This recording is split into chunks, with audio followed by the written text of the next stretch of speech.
और चलिए अब बात करते हैं आज के मुद्दे की। आतंकवाद का क्या कोई रंग होता है?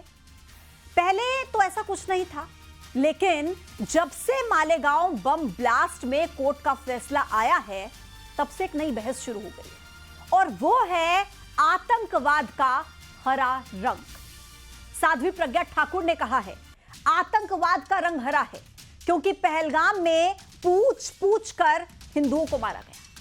उधर साध्वी प्रज्ञा ठाकुर के बयान पर शंकराचार्य स्वामी अविमुक्तेश्वरानंद ने दो टूक जवाब दिया। मुस्लिम धर्म गुरुओं ने भी इस बयान को गलत बताया। आखिर क्यों आतंकवाद की परिभाषा में ये रंग वाली थ्योरी आ गई है? आज इसी को करेंगे डीकोड, लेकिन पहले आपको बताते हैं आतंकवाद के रंग पर आखिर संतों में ही जंग क्यों छिड़ गई है। आपको बताते हैं अलग अलग बयान जो दिए जा रहे हैं। साध्वी प्रज्ञा ठाकुर कह रही हैं कि आतंकवाद का रंग है, तो वहीं अविमुक्तेश्वरानंद महाराज कह रहे हैं आतंकवाद का कोई रंग नहीं है। धीरेन्द्र कृष्ण शास्त्री कह रहे हैं कि भगवा हिंसा नहीं अहिंसा चुनता है।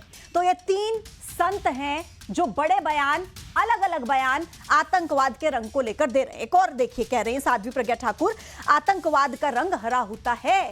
अविमुक्तेश्वरानंद महाराज कह रहे हैं हरा या भगवा, आतंकवाद का कोई रंग नहीं होता साहब। धीरेन्द्र कृष्ण शास्त्री कह रहे हैं कि भगवा तो सबको गले से लगाता है। तो ये बयान जो संतों की तरफ से दिए गए हैं। एक और चीज आपको बता दें, साध्वी प्रज्ञा ठाकुर ने यह भी कहा कि पहलगाम में पूछ पूछ कर मारा गया। फिर अविमुक्तेश्वरानंद महाराज कहते हैं कि रंग बताने वाले ही आतंकवाद के पैरोकार होते हैं। धीरेन्द्र कृष्ण शास्त्री कह रहे हैं कि बदनाम करने की साजिश थी भगवा को, सनातन को, हिंदू धर्म को। तो ये अलग अलग बयान जो तीन संत जिन्हें लोग सुनते हैं उनकी तरफ से दिए गए हैं। साध्वी प्रज्ञा ठाकुर कुछ कह रही हैं, अविमुक्तेश्वरानंद महाराज कुछ कह रहे हैं, तो बाबा बागेश्वर कुछ कह रहे हैं। अब देखिए आतंकवाद के रंग पर पंडित धीरेन्द्र कृष्ण शास्त्री और साध्वी प्रज्ञा ठाकुर ने क्या कहा और उनके बयान पर स्वामी अविमुक्तेश्वरानंद ने क्या जवाब दिया। सबसे पहले आप वो सुन लीजिए। कौन कहता है कि रंग नहीं होता? निश्चित रूप से रंग होता है। और ये हरा रंग लेकर के जिस प्रकार से इन्होंने हमारे पहलगाम में जिस प्रकार से पूछ पूछ के तुम हिंदू हो हम मारते हैं, तुम हिंदू हो हम मारते हैं, और जिस प्रकार से उन्होंने कपड़े उतरवा करके लोगों की परीक्षण किया और हिंदू है इसलिए मारा, तो इसलिए मुसलमान आतंकवाद होता है, ये निश्चित है। आतंकवादी तो आतंकवादी होता है। भगवा आतंकवादी होगा तो पूजा करोगे उसकी। आतंकवाद का रंग हो सकता है, वो हरा भी नहीं हो सकता, वो पीला भी नहीं हो सकता, वो नीला और भगवा भी नहीं हो सकता। आतंकवाद में रंग खोजने वाले आतंकवाद के पक्षपाती हैं, ऐसा होता है। कोर्ट के ही द्वारा उस कहानी का पर्दा खुल गया कि ना कभी भगवा आतंकवाद था, ना कभी भगवा आतंकवाद हो सकता है। भगवा हिंसा नहीं अहिंसा चुनता है। भगवा सबको अपना बना करके रखता है। तो अब इस मामले को लेकर सियासत गर्मा गई है। कांग्रेस ने कहा है कि कोर्ट ने साफ कहा आतंकवाद का कोई धर्म नहीं होता। फिर ये लोग कौन हैं जो इस तरह के बयान दे रहे हैं? उधर बीजेपी ने कांग्रेस पर बड़ा हमला बोला है। साध्वी जी अलग से क्या कह रही हैं? ये तो अदालत कह रही है, अदालत ने अपने फैसले में कहा है। तो फिर जो है बम्बई ब्लास्ट में धर्म कहाँ से आ गया? पहलगाम में धर्म होता है, मालेगांव में नहीं होता है। पहलगाम में धर्म होता है, धर्म पूछ के ही मारते हैं, और जो है बम्बई ब्लास्ट में धर्म होता है, बाकी जगह धर्म नहीं होता है। सोनिया गांधी जी और राहुल गांधी ने खूब कोशिश की हिंदुओं को आतंकी बताने की, भगवा को बलात्कारी बताने की। अरे सनातन को गाली देकर क्या काम हुआ इनका? कुछ नहीं हुआ। जिस प्रकार से कांग्रेस पार्टी ने लगातार प्रयास करके हिंदू संस्कृति, हिंदुत्व को बदनाम करने का भरसक प्रयास किया, लेकिन न्यायपालिका से किस प्रकार का सत्य। भगवा आतंकवाद, हिंदू आतंकवाद और इस्लाम आतंकवाद और मुसलमान आतंकवाद की जो रट लगाने वाले लोग हैं वो मजहब को क्यों मोर्द इल्जाम ठहराते हैं? आतंकवाद एक बीमारी है और ये बीमारी हर जगह पाई जाती है। ये बयान मैं समझता हूँ कहीं ना कहीं इस्लामोफोबिया से प्रेरित है। जिन लोगों ने ये पहलगाम में किया है उसकी हर मुसलमान ने निंदा की है।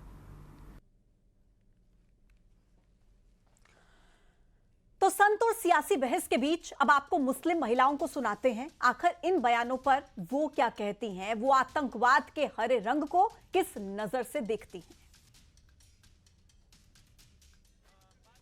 उस पे भी उनको ऑब्जेक्शन उठाना चाहिए। फिर दरगाहों पे हरा रंग है तो उस पे क्यों ऑब्जेक्शन हो रहा है?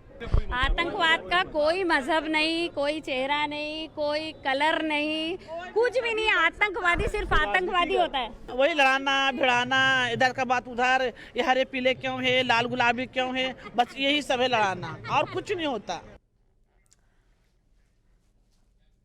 तो सबका अपना अपना नजरिया है, लेकिन सवाल आतंकवाद में रंग वाली थ्योरी का, जिस पर धर्म से लेकर राजनीति तक एक नई बहस छिड़ गई है। आज इसी पर महाडिबेट में चर्चा करेंगे, लेकिन उससे पहले नजर आज के सवालों पर। सबसे पहला सवाल, आतंकवाद में ये रंग की थ्योरी आखिर आई क्यों है? दूसरा सवाल, भगवा वर्सेस हरे रंग, आखिर संत आपस में क्यों भिड़ गए?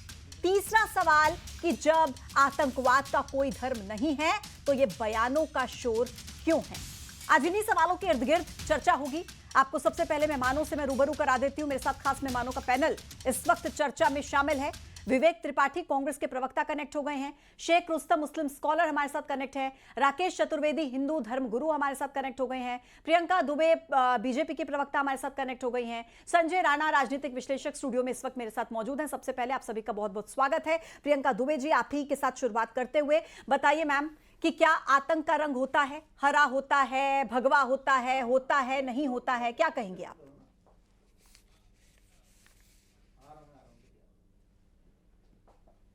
सभी प्रणाम करती हूँ, मैं अपनी बात रखती हूँ।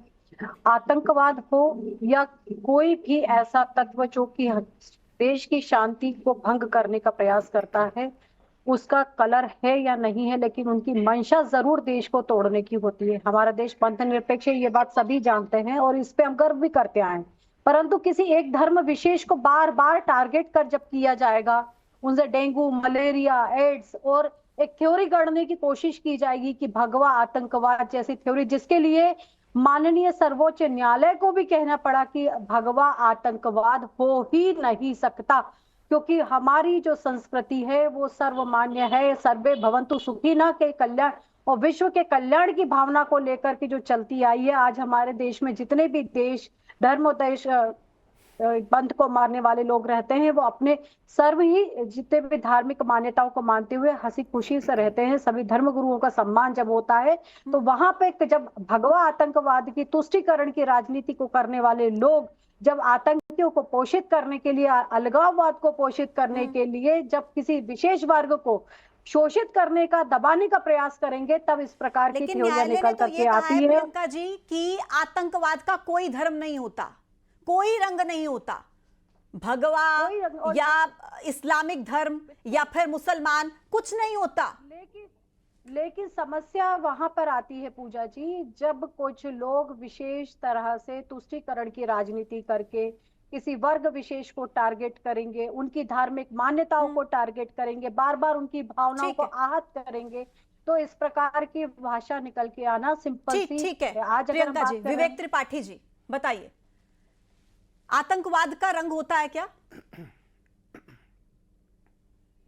समझता हूँ आतंकवाद का कोई रंग और चेहरा नहीं होता। जिस तरीके से प्रज्ञा ठाकुर जी ने अपना बयान दिया है, जब ये सांसद थी भोपाल की, तब भी इस तरीके की बयानबाजी के लिए लोकप्रिय थी। आज वो अपनी खोई हुई राजनीतिक जमीन बनाने के लिए फेल हो गई। सर विवेक जी एक सेकेंड, जिस तरीके से प्रज्ञा ठाकुर जी ने बयान दिया है, दीदीपुर में सांसद थी, अगले साल मध्य प्रदेश की राज्यसभा सीट खाली होने वाली है। मुझे लगता है दीदी को फिर से राज्यसभा के रास्ते संसद में पहुंचना है, इसलिए इस प्रकार के बयानबाजी कर रही है। अगर हरा रंग आतंकवाद का होता है तो एक सेकंड सर, मुझे बताइए कि भगवा आतंकवाद की थ्योरी कॉन्स्पिरेसी आपकी फेल हो गई, इसलिए आप कह रहे हैं कि कोई रंग नहीं होता। और जैसे आपने भगवा आतंकवाद वाला बयान दिया था तत्कालीन गृह मंत्री ने, आप ही की पार्टी के, क्या आज आप ये बोल सकते हैं कि मुस्लिम आतंकवाद होता है? भगवा आतंकवाद तो बहुत आसानी से कह दिया था सर। जिस तरीके से आदरणीय शंकराचार्य जी ने कहा है हम तो उसका अनुसरण कर रहे हैं। और मैं फिर आपको बताना चाहूंगा, प्रज्ञा ठाकुर जी ने हरा रंग अगर आतंकवाद का कहा है तो भाजपा के झंडे पे आधा हरा रंग है, तो क्या आप मेरे सवाल का जवाब नहीं दे रहे, आप बच नहीं पाएंगे विवेक जी। नहीं नहीं नहीं नहीं निश्चित ही पूजा जी वो अपनी राजनीतिक जमीन बचाने के लिए इस प्रकार के बयान पहले भी देती रही है। भगवा आतंकवाद किसने अपनी राजनीतिक जमीन बचाने के लिए कहा था? विवेक जी आप ऐसे नहीं बच पाएंगे। उनको राज्यसभा जाना है, दीदी राज्यसभा के रास्ते संसद में पहुंचना चाहती हैं, इसलिए वो तरीके के बयानबाजी कर रही है। मूल मुद्दों से ध्यान भटकाने के लिए, मूल मुद्दों से ध्यान भटकाने के लिए इस प्रकार की बयानबाजी की जा रही है। मैं जो सवाल पूछ रही हूँ आप उसका जवाब ही नहीं दे पा रहे हैं। जिस तरीके से आपको जनता सुन रही है जी, मैं स्पष्ट बोल रहा हूं, प्रज्ञा ठाकुर जी इससे पहले भी इस प्रकार की बयानबाजी करती नहीं है और फिर निरंतर वो इस प्रकार की बयानबाजी तो कांग्रेस पार्टी ने भी तो भगवा आतंकवाद कहा था ना विवेक जी, उस पर भी एक टिप्पणी कर दीजिए, एक टिप्पणी उस पर कर दीजिए। शंकराचार्य जी ने जो बयान दिया है मैं उसका समर्थन करता हूं। गलत बात नहीं बोल रहे विवेक जी। पूजनीय शंकराचार्य जी ने जो बयान दिया है, आपके पास जवाब नहीं है, आपके पास जवाब नहीं है। राकेश चतुर्वेदी जी को स्क्रीन पर लेकर आइए, राकेश जी को स्क्रीन पर लेकर आइए। एजेंडे में नहीं फंसना चाहता हूं। राकेश जी आपसे मेरा सवाल यह है कि साध्वी प्रज्ञा ठाकुर जो ये कह रहे हैं कि आतंकवाद का रंग होता है, उधर अभिमुक्तेश्वरानंद महाराज कह रहे हैं कि आतंकवाद का कोई रंग नहीं होता, बल्कि जो रंग ढूंढते हैं वो ही पैरोकार होते हैं आतंकवाद के। आप किसके बयान से सहमत है? प्रणाम है, मैं थोड़ा सा अतिरिक्त समय लूंगा पूजा, क्योंकि बड़ा गंभीर विषय है ये। प्रज्ञा जी ने कहा कि आतंकवाद का रंग हरा होता है, वह क्यों कहा उसका भी एक जो है वह नींव है, क्योंकि भगवा रंग को टारगेट करके एक समय में यही जो अभी ज्ञान दे रहे हैं रंग का और धर्म का और साथ साथ आतंकवाद का, इन लोगों ने पूरे समाज में कहा कि जो भगवा पहन के जो साधु है संत है वह एक आतंकवाद की भूमिका में। दूसरी चीज जो अभिमुक्तेश्वरानंद जी ने कहा वह परम पूज्य है मेरे लिए, वहां भी मैं सत्यता कहता हूं कि मेरा धर्म जो है सनातन जो है वह कहता है कि शस्त्र लेते हुए भी मां दुर्गा अभय की मुद्रा में रहती है, आशीर्वाद मुद्रा में रहती हैं, तो कोई धर्म नहीं है। लेकिन प्रज्ञा ठाकुर जी के शब्दों पर जोर दीजिएगा, जब इसी भगवे रंग पर जो है लक्ष्य बनाया गया जो कि पवित्रता, समर्पण और त्याग का प्रतीक है, उसके बाद एक रंग को एक धर्म से जोड़ करके वहां मालेगांव ब्लास्ट को जोड़ा गया, तो ऐसे में वहां पर चर्चा होगी। एक सेकंड, क्वेश्चन है आपसे राकेश जी मेरा, तो क्या ये रिटेलिएट करने के लिए अब इसको हरे रंग से जोड़ दिया गया कि भगवा पर सवाल उठाए गए थे इसलिए हरे रंग से जोड़ दिया, सभी मुसलमानों को कटघरे में खड़ा कर दिया? मैं आपको एक डेटा बता रही हूं, एटीएस के पूर्व अधिकारी है महबूब मुजावर, नाम पर ध्यान दीजिएगा, महबूब मुजावर, जिन्होंने यह बताया था कि मालेगांव ब्लास्ट के बाद जो राष्ट्रीय स्वयंसेवक संघ के चीफ है मोहन भागवत, उन्हें गिरफ्तार करने के आदेश दिए गए थे ताकि भगवा आतंकवाद के कॉन्सेप्ट को सिद्ध किया जा सके, लेकिन उन्होंने गलत का साथ नहीं दिया और वो खुद एक मुस्लिम है, महबूब मुजावर। तो क्या आप उनको भी कटघरे में खड़ा कर देंगे? क्या आप कर्नल सोफिया कुरैशी जो इस देश की आन बान और शान है उनको कटघरे में खड़ा कर देंगे? क्या आप आजी मोहम्मद सिराज जैसे क्रिकेटर, जैसे खिलाड़ी, क्या उनको कटघरे में खड़ा कर देंगे? क्या पूरे मुसलमान कौम को आप कटघरे में खड़ा कर देंगे? राकेश जी बताइए। पूजा जी, हमारे देश को परमाणु संपन्न बनाने वाले एपीजे अब्दुल कलाम, आदरणीय एपीजे अब्दुल कलाम का हम नमन करते हैं और आपने देखा होगा कि भारतवर्ष का हर एक बच्चा, हर एक व्यक्ति उनको आदर्श मानकर उनको प्रणाम करता है। तो ऐसे में जो राष्ट्र के लिए समर्पित हैं उनके लिए हर भारतीय का, चाहे आप हो, चाहे हम हो, चाहे अभिमुक्तेश्वरानंद जी हो, चाहे प्रज्ञा ठाकुर हो, हर कोई दंडवत है ऐसे व्यक्ति के लिए, क्योंकि राष्ट्र भक्ति परम भक्ति है सनातन में। तो ऐसी अवस्था में, लेकिन यहाँ पूजा भी एक चीज और मैं पूछना चाहता हूँ आपसे भी और इन पैनलिस्टों से भी, कि जब सनातन को कीड़ा कहा जाता है, गोबर में रहने वाला कहा जाता है, जब बिना आरोप सिद्ध हुए जब हम किसी पर कुछ प्रत्यारोपण करते हैं, कानून जो है उनको आरोपी मानता है, तो वे कहते हैं कि धर्म नहीं है, आतंकवादी। तो राकेश जी ये कहिए ना कि आतंक का कोई धर्म या कोई रंग नहीं होता, आप ये कह दीजिए ना, आप सभी को कटघरे में कैसे खड़ा कर देंगे? मैं लौटूंगी आपके पास। शेख रुस्तम साहब मेरे साथ इस वक्त मौजूद हैं। शेख रुस्तम जी, मेरा एक सवाल आपसे ये है, बड़े बड़े जो इस्लामिक आतंकी संगठन है आप उन्हें उठाकर देख लीजिए, मैं कुछ 2-3 नाम लूंगी, लश्कर ए तैयबा, जैश ए मोहम्मद, हिजबुल मुजाहिदीन, और आप इस बात से इनकार नहीं कर सकते कि सिर्फ भारत की नहीं बल्कि दुनिया के जो बड़े बड़े आतंकी संगठन हैं उनमें एक ही धर्म से जुड़े हुए लोग हैं। तो फिर क्यों सवाल नहीं उठेंगे सर? जब पहलगाम में धर्म पूछ कर, कपड़े उतरवा कर देखा जाएगा किस धर्म से ताल्लुक रखते हैं, तो क्यों सवाल नहीं पूछे जाएंगे? शेख रुस्तम साहब। पूजा जी, जिन आतंकी संगठनों के नाम आपने गिनाए हैं, ये क्या इस्लाम धर्म के ठेकेदार है क्या, या फिर इस्लाम इनकी जागीर है? ये कुरान की आयतें तो लिखते हैं ये अपने झंडों पर शेख रुस्तम साहब, हरे रंग के झंडे और कुरान की आयतें इनके झंडों पर होती हैं। अब बताइए। देखिए पूजा जी, किसी व्यक्ति या व्यक्तियों के समूह के लिए या आतंक और दहशत फैलाने वाले व्यक्ति के वारदातों के लिए कोई भी मजहब जिम्मेदार नहीं हो सकता। इस्लाम तो ये नहीं कहता है कि बेगुनाहों को जाकर धर्म के नाम पर कत्ल किया जाए या जमीन पर फसाद फैलाया जाए। दरअसल बात यह है कि ये अपनी खुदगर्जी और अपने हितों के लिए धर्म की गलत व्याख्या कर वारदातों को अंजाम देते हैं। दरअसल धर्म को किसी भी रंग में नहीं, धर्म को कोई भी रंग नहीं दिया जा सकता। धर्म और आतंकवाद का सिर्फ एक ही रंग होता है और वो है हिंसा, रक्तपात और पाशविकता। इसके अलावा कोई भी नहीं। और जो लोग आतंकवाद को रंग में बांधना चाहते हैं वो देश का बड़ा नुकसान कर रहे हैं। इस तरीके की कोशिशों से सामाजिक एकता, सद्भाव प्रभावित होती है और निर्दोष लोगों के प्रति पूर्वाग्रह और अविश्वास की भावना बनती है और ये लोग आतंकियों के मंसूबों को कामयाब बनाते हैं एक तरह से आतंकवाद को रंग में बांधकर। आपने देखा होगा कि पहलगाम में आतंकी वारदात के बाद किस तरह से पूरा देश एक साथ हो गया है, जैसे कि देश के सभी नागरिकों के दिल, सभी नागरिक एक ही दिल से सांस लेते हो। ठीक है शेख रुस्तम साहब, ठीक है, लेकिन आप इस बात को तो आप भी स्वीकार करेंगे कि अगर आतंकवाद का रंग नहीं होता तो हर बार आतंकवाद को फैलाने वाले, आतंकवादी घटनाओं को अंजाम देने वाले एक ही धर्म से ताल्लुक क्यों रखते हैं? सवाल बार बार उठते हैं। मैं लौटूंगी आपके पास। संजय राणा जी बहुत देर से इंतजार कर रहे हैं।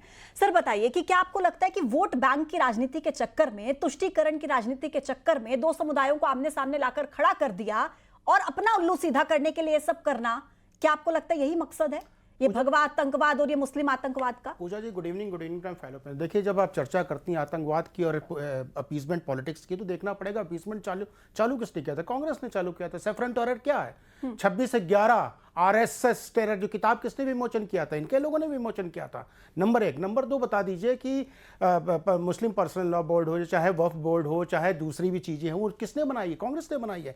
तो कांग्रेस ये चीजों से छुप नहीं सकती है। तो अगर कलर की बात करते हैं, किसी भी जो टेरर होता है उसका कोई कलर नहीं होता, लेकिन अगर कोई बोले कि भाई इसका मजहब भी नहीं होता तो मैं मानने को तैयार नहीं हूं। ये बता दीजिए ऐसा कोई हिंदू संगठन या ऐसा कोई क्रिश्चियन संगठन बता दीजिए जिसपे मोहम्मद साहब या रामचंद्र जी के नाम पे या जीसस क्राइस्ट के नाम पे जो टेररिज्म ऑर्गेनाइजेशन चल रहे हो। जैसे मोहम्मद क्या है भैया, वो आप ही का है। लश्कर तौबा क्या है? मतलब लश्कर तैयबा क्या होता है? मतलब स्वर्ग से निकला हुआ लश्कर। भैया स्वर्ग से निकला लश्कर होता है क्या? और ये बताइए धर्म पूछ कर कि क्या पहलगाम में लोगों को मारा नहीं गया था? धर्म पूछ के आ गया क्या था? भारत। और बार बार ये लोग बोलते पूरा भारत एक हो गया था। भैया कहाँ एक हो गया था? कितने लोगों ने निंदा की थी बता दीजिए? बांग्लादेश में हिंदुओं को मारा जा रहा था, कोई भी मुसलमान स्कॉलर आके बोला था? नहीं बोला था। लेकिन फिलिस्तीन में अगर 5 मर जाते हैं तो मातम मनाने के लिए रोड पे लोग आ जाते हैं। तो फर्क है, आपकी कथनी और करनी में फर्क है। मैं नहीं बोलता कि सारे मुसलमानों को आतंकवादी है, गलत है, मैं नहीं बोल रहा हूं, और उसको कलर से भी नहीं जोड़ना चाहिए। लेकिन जब बात चर्चा होती है सेफ्रन टेरर की तो बनाने वाले, गढ़ने वाले और रचने वालों पे प्रश्न चिन्ह उठना चाहिए। किसने प्रश्न चिन्ह बनाया था? कांग्रेस ने उठाया था। और जो लोग बोल के रहे नहीं भाई इनका कोई धर्म नहीं होता, प्लीज ये बोलना बंद कर दिया। अपनी आयतों में जाके पढ़िए, और नहीं है तो आयतों को पढ़ के सुना देता हूं। संजय जी क्रॉस क्वेश्चन मेरा आपसे है कि आप गलत बातें मत करिए संजय राणा जी। करके नहीं आयत पढ़ के सुनाऊंगा। शेख रुस्तम साहब एक बताइए मुझे, बताइए किस आयत का हवाला आप दे रहे हैं? शेख रुस्तम जी रुकिए जरा। संजय राणा जी मेरा एक सवाल है आपसे, मुझे जरा ये बताइए कि आप कह रहे हैं कि हाँ आतंकवाद का मजहब होता है, आपको नहीं लगता कि जब इस तरीके के शब्दों का इस्तेमाल आप जैसे बड़े लोग जो पूरे राजनीति के जानकार हैं वो करते हैं, तो कहीं ना कहीं हम कर्नल सोफिया कुरैशी में बार बार इस नाम का जिक्र इसलिए कर रही हूं क्योंकि पहलगाम हमले का जवाब देने के लिए इस देश ने, इस देश की सरकार ने कर्नल सोफिया कुरैशी उनको आगे किया था। आप उन पर भी कहीं ना कहीं सवाल खड़ा करते हैं, वो भी तो इसी मजहब से आते हैं। बिल्कुल पूजा जी, देखिए अब्दुल कलाम साहब हो चाहे कर्नल सोफिया साहब हो, सब हमारे लिए आदरणीय, रिस्पेक्टेड, उनका सम्मान करते हैं, उनके लिए हम जान भी दे सकते हैं। लेकिन ये बोल दीजिए जब बम बांट करके अल्लाह, बम बांध करके अल्लाह अकबर करके बम पूरे दुनिया में बम कौन फोड़ रहा? एक दूसरा मजहब बता दीजिए। मैं तो चैलेंज करता हूं कि टीवी में एक मजहब बता दे जो बम बांट के फोड़ रहा हो। नहीं फोड़ रहा ना। आतंकवादी कभी नहीं हो सकता दूसरे धर्म का आतंकवादी है, और काफिर को मारना चाहिए, इनका आयत में नहीं लिखा है। पढ़ के सुनाऊं? अगर ना काफिर क्या है? काफिर जो नॉन बिलीवर है, जो इस्लाम को नहीं मानता है, जो अल्लाह को नहीं मानता, उसको काफिर मुशरिक कहते हैं। तो मुझे आप आयत मत साड़िए, आयत में पढ़ के सुनाता हूं आपको। रुकिए संजय जी, रुकिए जरा, रुकिए। शेख रुस्तम साहब बताइए क्या कह रहे हैं आप?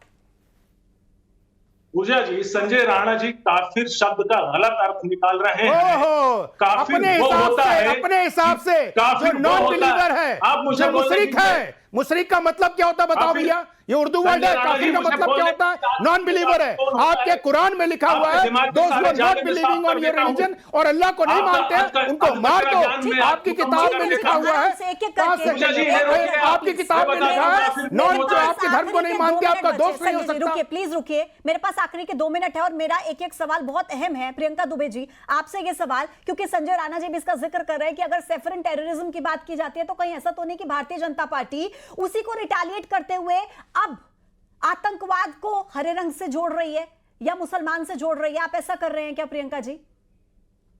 बिल्कुल, मैं संजय भाई की बात को आगे बढ़ाते हुए कहूंगी, 26 ऐसी आयतें हैं जो कुरान में वसीम रिजवी जी ने खुद ने कोर्ट में जाकर पिटीशन लगाई होगी, जिसको बाधित करना चाहिए, जिसको रोका जाना चाहिए, जो अलगाववाद और टेररिस्ट को प्रमोट करती है। इसके बाद दूसरी बात, अगर कसाब नहीं पकड़ा जाता तो आरएसएस की भगवा आतंकवाद की थ्योरी को फिर से जो है स्थापित करने की कोशिश की गई थी। वो तो कलावा भी बांध करके आए थे और आरएसएस से कनेक्ट कर भी दिया था दिग्विजय सिंह ने। तो मैं फिर वही कहूंगी कि जब बहुसंख्यक समाज के कीर्तिमानों को अगर स्थापित और उसको कहीं ना कहीं नुकसान पहुंचाने का प्रयास किया जाएगा तो इस प्रकार की प्रतिक्रियाएं निकल के आना, अलगाववाद को और आतंकवाद को पोषित करने की कोशिश की जाएगी। और ये एक तुष्टीकरण की राजनीति के चलते कांग्रेस पार्टी सतत करती चली आ रही है। ठीक है प्रियंका जी, मैं लौट रही हूँ आपके पास। विवेक त्रिपाठी जी, क्योंकि आपने पहले भी मेरे सवाल का जवाब नहीं दिया था, मैं फिर कह रही हूँ आप मेरे सवाल से बच नहीं पाएंगे। आप मुझे बताइए, भगवा आतंकवाद की थ्योरी, कॉन्स्पिरेसी किसने इस देश में चालू की? सर विवेक जी बताइए। लव जिहाद क्या होता है पूजा जी? लव जिहाद के नाम पे पूरे देश भर में राजनीति करने वाली भाजपा मध्य प्रदेश की राजधानी भोपाल में लव जिहाद का इतना बड़ा स्कैंडल खो गया, उस पर कोई कार्रवाई नहीं कर रही। यही प्रज्ञा ठाकुर जी जब भोपाल की सांसद हुआ करती थी तब ये लव जिहाद के बीज भोपाल में बोए जा रहे थे, तब वो चुप थी। आज जिस तरीके से भाजपा की पूरी ये एक दिशा में ले जाना चाहती है, भाजपा देश के लोकतंत्र और संविधान पे बार बार आघात पहुंचाने का कार्य कर रही है, देश की जनता एकता पे आघात पहुंचाने का कार्य कर रही है। पूजा जी, इस पे अंकुश लगाने की आवश्यकता है। मुझे एक बात बताइए, प्रज्ञा जी अपनी राजनीतिक जमीन तलाश रही है। गलत बात है, आप जवाब नहीं दे रहे हैं। आप भगवा आतंकवाद को लेकर कोई जवाब क्यों नहीं दे रहे हैं? ये शब्द किसने गढ़े थे? पूजा जी, मेरा निवेदन है कि आतंकवाद का कोई धर्म नहीं होता, कोई रंग नहीं होता। इस बात पे माननीय शंकराचार्य जी ने, पूजनीय शंकराचार्य जी ने जो टिप्पणी की, हमको उसको सुनना चाहिए। हम हमारे धर्मगुरु को नहीं सुनना चाहते? आदरणीय शंकराचार्य जी कह रहे हैं, क्या हम अपने धर्मगुरु को नहीं सुनना चाहते? पूजा जी, इनकी तो भाई पूरी भाजपा की पॉलिटिक्स। आदरणीय पी चिदम्बरम जी ने क्या कहा था? पूरे देश भर में सिर्फ एक माहौल खराब नहीं जवाब ना आपके पास, नहीं जवाब है आपके पास, आपके पास जवाब है ही नहीं। जी पूरे देश भर में लव जिहाद पे चिल्लाते हैं, मध्य प्रदेश की राजधानी भोपाल में क्या हो रहा था इस पे मौन धारण कर लेते हैं। प्रज्ञा ठाकुर जी से पूछिए ना, राजधानी में क्या हो रहा था। ठीक है, हिंदू बेटियों मैं संजय जी से आखिरी कमेंट लेना चाहूंगी। संजय जी, जब हम ये आतंकवाद में मजहब खोजने की बात करते हैं तब हमें यह भी ध्यान रखना चाहिए कि पहलगाम में जो हमला हुआ, ठीक है वो धर्म पूछकर मारा गया, लेकिन आतंकवाद पर पाकिस्तान को एक्सपोज करने के लिए जो डेलीगेशन सरकार ने बनाया था उसमें तो मुस्लिम सांसद भी थे, सर्वधर्म से जुड़े हुए सांसद थे। तो क्यों उस डेलीगेशन में मुस्लिमों को उनका मजहब देखकर नहीं रखा जाना चाहिए था? फिर आप ये भी कहेंगे संजय जी? पूजा जी देखिए, आप जब डेलीगेट की बात कर रही हैं, वो भारतीय थे, वो कोई मुसलमान नहीं थे। वो इंडिया को रिप्रेजेंट करने वाले भारतीय मुसलमान थे। आप उसको मुसलमान बाद में रखिए, भारतीय पहले भेजो। असदुद्दीन ओवैसी जो आकर के विदेश में रिप्रेजेंट कर रहे थे, वो भारत को रिप्रेजेंट कर रहे थे, वो कोई मुस्लिम बन के नहीं गए थे या पाकिस्तान के रिप्रेजेंटेटिव नहीं थे। तो भारत में रहने वाला हर आदमी आतंकवादी नहीं है। हम लोग बात कर रहे हैं आतंकवाद पे, हम लोग बात कर रहे हैं आतंकवाद के कलर पे, हम लोग चर्चा कर रहे हैं कि कहां पे खामियां हैं। हम ये चर्चा नहीं कर रहे कि किस सांसद ने क्या क्या रिप्रेजेंटेटिव है, क्या उस पर बातें की। वो भारतीय है और इसलिए चुन करके संसद सदस्य बने और संसद में बैठते हैं और उनका काम है देश को रिप्रेजेंट करना और देश की बातों को हर पुरजोर तरीके से हर मंच पे रखना, जो सारे सांसदों ठीक है संजय जी, तारीफे काबिल है। आप सभी का बहुत बहुत शुक्रिया मेरे साथ इस चर्चा में शामिल होने के लिए। तो कुल मिलाकर जो आतंकवाद का मजहब देखने की कोशिश कर रहे हैं, मेरे हिसाब से उन्हें बस एक बार ये जरूर सोचना चाहिए कि समाज को कहां लेकर जा रहे हैं। कहीं ऐसा तो नहीं कि दो समुदायों को आमने सामने खड़ा करके अपनी राजनीति के चक्कर में, रोटियां सेकने के चक्कर में, अपना उल्लू सीधा करने के चक्कर में किस समाज का हम निर्माण कर रहे हैं, जरूर सोचना चाहिए। आज की महाडिबेट में इतना ही, छोटा सा ब्रेक, देखते रहिए।